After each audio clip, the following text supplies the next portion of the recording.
তাহলে ধরো ছোট আলু তো, নাহলে গলে যাবে, বুঝে পাবো না, তার জন্য আমি কাঠিটার মধ্যে গেঁথে নিয়েছি।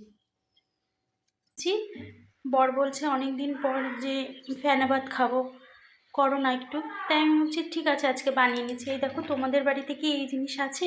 এটাকে শেড বলে। দেখো, আমি এই চালটা নিয়ে নিয়েছি, ঘরে একটু আতপ চাল ছিল, এটা আমাদের জমিরই। দেখো জমির ঘরের জিনিস কত সুন্দর হয়, একদম গোট গোট, খুব সুন্দর। এবার আমি বানিয়ে নিচ্ছি ফেনা ভাত। চালটাকে ধুয়ে পরিষ্কার করে নিচ্ছি। চালটাকে আমি ধুয়ে নেবো, গামলায় ঢেলে নিলাম।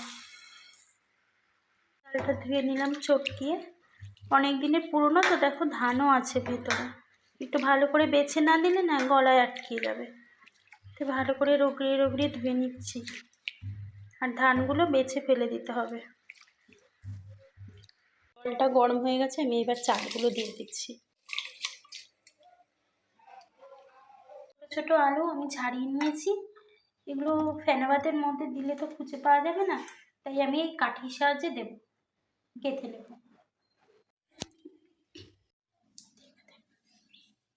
এবার আমি দেখো দিয়ে দেব হাঁড়ির মধ্যে।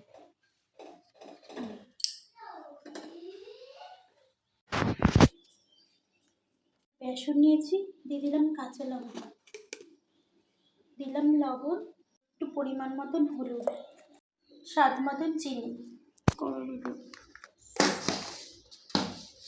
লঙ্কার গুঁড়ো, হাতে সব কিছু করে নেব। এবার আমি জল ঢেলে বাটারটাকে তৈরি করে নেব। খারাপ, কেমন চারিদিকটা কেমন মেঘলা হয়ে আছে, দেখো দেখো হয়ে এসছে আমার। তোমরা হাত দিলেই বুঝ, মোটাও কাটিনি। বেগুনটাতে একটু লবণ মাখিয়ে রাখবো।